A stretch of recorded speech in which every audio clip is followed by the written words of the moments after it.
my name is Mel from Mel's Papermates. I'm a 24-year-old cash stuffer and budgeter here on YouTube. Today, we're going to be going over my 2024 Florida trip budget.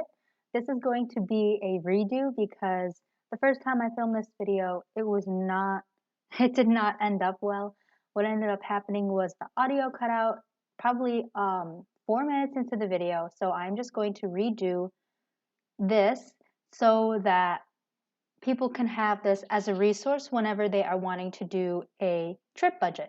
But if you are a cash stuffing channel or a budgeting channel as well, please let me know in the comments so that I can check out your channel and hopefully others can check out your channel as well. Okay, so I want to go over my categories and the different columns I have in here, but this is really inspired by Kristen from Intentional Living. I used to watch their trip planning videos while I was doing my own trip planning. So I wanted to give that shout out. So for our categories, we have pre-trip, housing, rental car, parking and gas, food and drink, spending fun, and miscellaneous. I will also say if you have any suggestions with this layout of a video, please let me know so that I can continue to make these videos better for y'all. But now jumping back into the categories, they are pre-trip, any expenses that I thought of before the actual trip itself. I'm filming this after I've taken this trip. So this was anything at the actual airport that I wanted to buy, any snacks that I wanted to buy. Housing was our hotel or any Airbnbs. Rental cars kind of speaks for itself because we will be flying, but the actual flight, you don't see it on here because it is on another budget sheet. So the flight actually, I'll tell you right now, it was $216. Basically what I did, I had to get 2 tickets. One was from points, so it was free, and the other I paid full price. And me and my partner, we split the price of the full ticket, and that was $216. Next is parking and gas. Any of the attractions that we are going to that required us to pay for parking, and any gas top-ups and Ubers. That also fell in this category. I hope to catch you with this one. Food and drink, pretty self-explanatory. Spending, if I wanted any souvenirs or if I wanted to do something just for me, I would put it in this category. Fun is also considered entertainment. So for this, we went to a bunch of different attractions around Florida. And then any miscellaneous, anything else that does not fall into these categories will hopefully get caught in miscellaneous. So now for my actual columns. For budget, that's the actual amount that I want to budget for the category. The date needed was to help me prioritize when I was stuffing these categories. It helped me prioritize what category was first. The cost is how much things actually ended up costing me at the end of my trip, and then the difference between budget and cost. I have status here which has 2 drop downs, purchased and waiting, because there are some things that you can pre-purchase before the trip, like your hotel, like your rental car, like your flight, or things that are waiting. Shared is anything that is shared because I am going with someone else for this trip.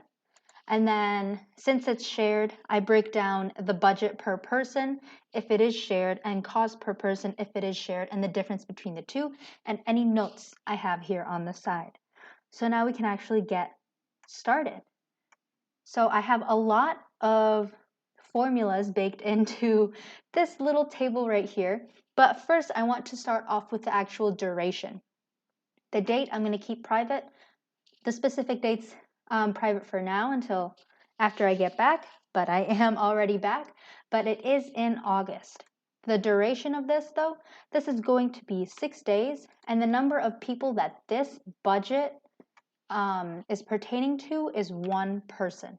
There are a few categories here that are shared, and I'll tell you those right now. That is housing and rental car. These two are shared, which basically means that when I budget this, I will budget the full amount. So for housing, for example, we budgeted $420. So this is shared. So the budget per person will be $210. If the budget was not shared, then it will be $420 per person. I hope that makes sense. So I will just go through and share what is not shared. That is pre-trip. That is parking and gas, which honestly, hold on, this is actually shared. Parking and gas is shared. Food and drink is not shared. I will be budgeting my portion for food and drink, spending, fun, and any miscellaneous. So when I do the budget per person, these numbers will be different from these numbers over here, just because these are shared. Everything else, these numbers and these numbers should match.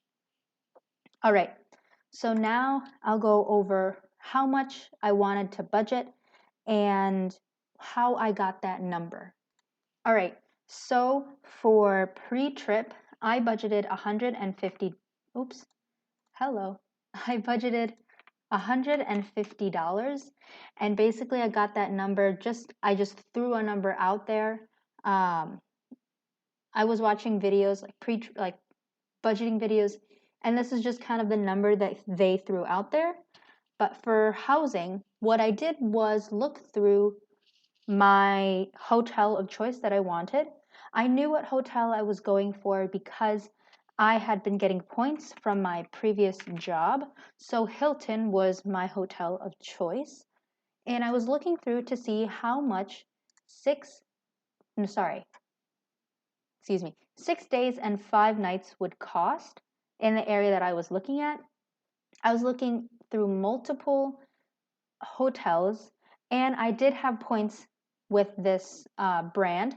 So I took the dollar amount that I was estimated to pay, and that was $420 if I were to pay cash and points.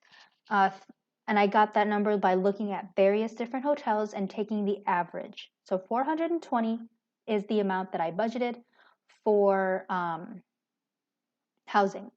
Next was rental car, and this was 450, and I did the same thing except I looked at one of my credit card travel websites, and I was just looking through, well, I looked through a few different rental car, and I did 450, but spoiler alert, we did spend more than that.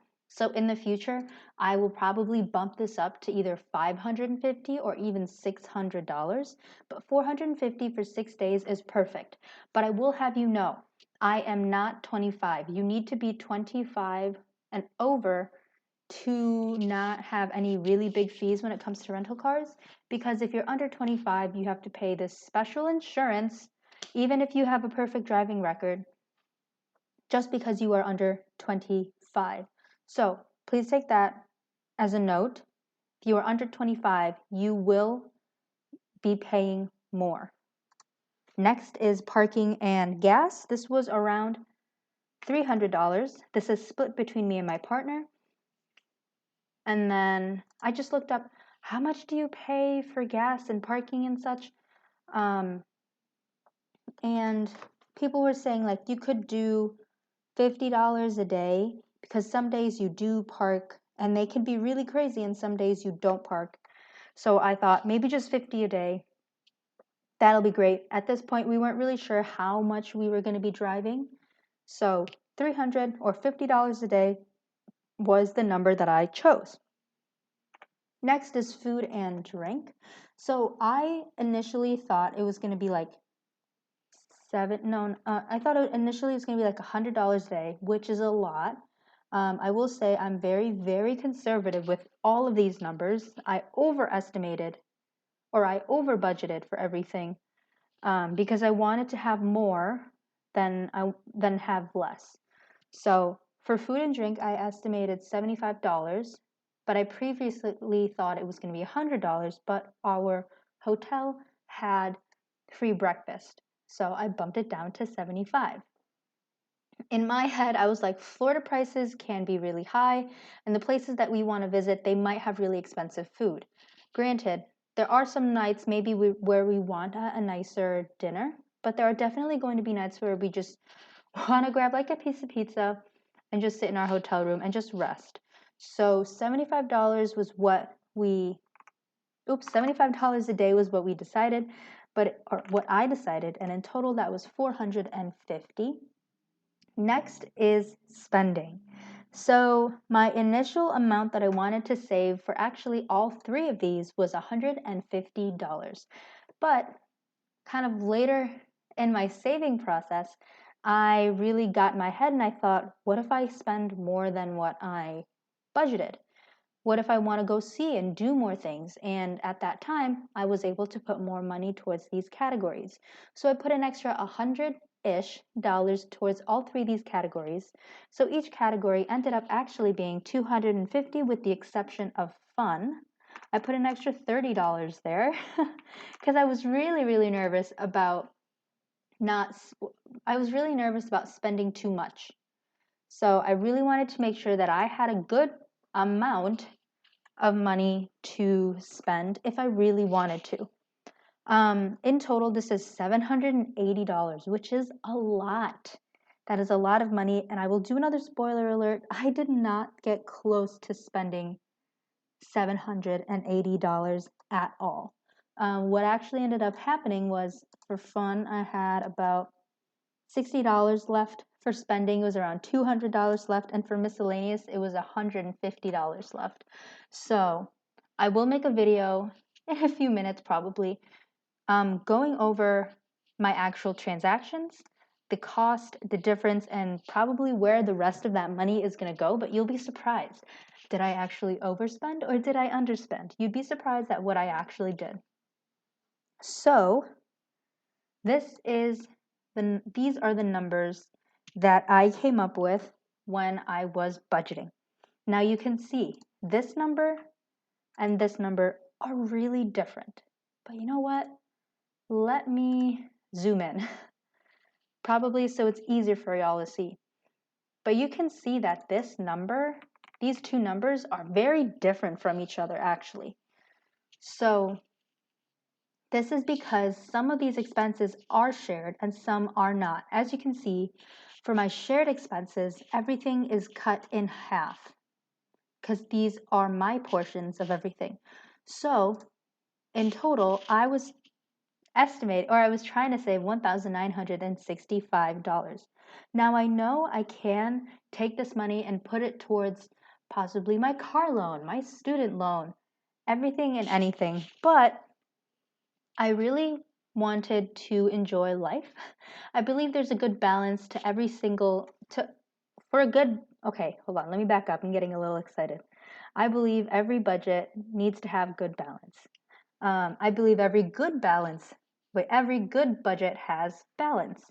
So I could, yes, technically take this money and put it towards my car loan or my student loans, but I want to enjoy life. I feel like I worked really hard for the money that I make. So this is money that I am purely setting aside just for fun.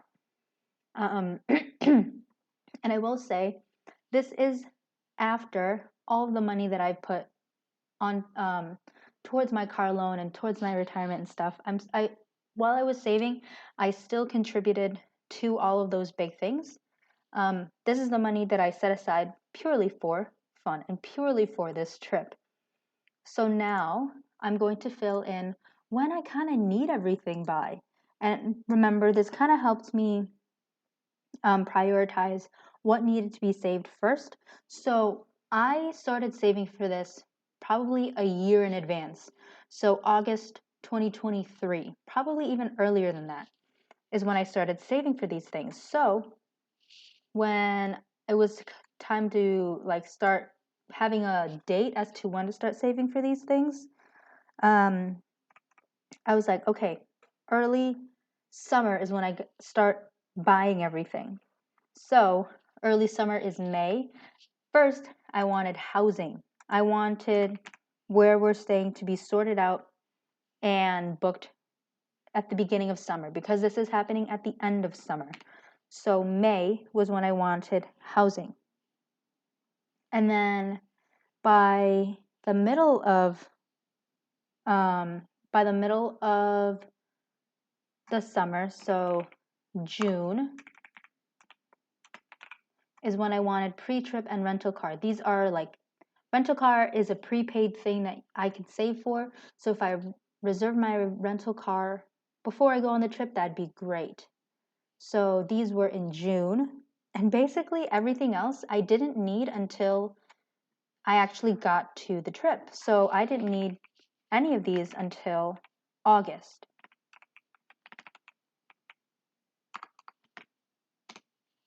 So my order of saving was housing, then pre-trip and rental car, then parking, gas, food, spending, food and drinks, spending, fun, and miscellaneous. So that is how I kind of budgeted everything. But now I'm going to just do a tiny update because there are some things that I did pre-purchase that happened before the trip. So for housing, the cost of this actually ended up being $0. $0 because I went through with Hilton and I had enough points to get me the 5 nights. What actually happened was I paid for only 4 nights and I got the 5th night free with 90,000 points. So 90,000 points was worth was worth my whole housing for the trip. So that was really exciting. Another thing that I did pre-purchase at the beginning of the trip was my rental car. This was 101, or so I thought. You will see, or hold on, what in the world is happening here? But you will see later on that I, hold on, my conditional formatting is really tripping me up. Hold on. Okay, I've fixed it. But I thought I prepaid for my rental car. Turns out I did not pay the full price. The full price for the car itself was around $230.36, but I used 30,000 of my credit card points, my credit travel points, to get it down to 236 cents. So before my trip, I spent $101. Oh, my apologies. This should be 200.36 because this is a shared expense. So I paid 118 cents before I actually went on the trip, but this was actually not the full price. But I will do an updated video after this video to kind of go over how much I actually spent, how much everything actually cost, and all of the transactions that I did. There are some transactions that were split between me and my partner, but that is highlighted out there. But this is going to be the video for today. Thank you so much for watching. If you have any tips on how I can better improve these types of videos, please let me know and I'd be more than happy to try and implement them. I will see you in my next video. Bye!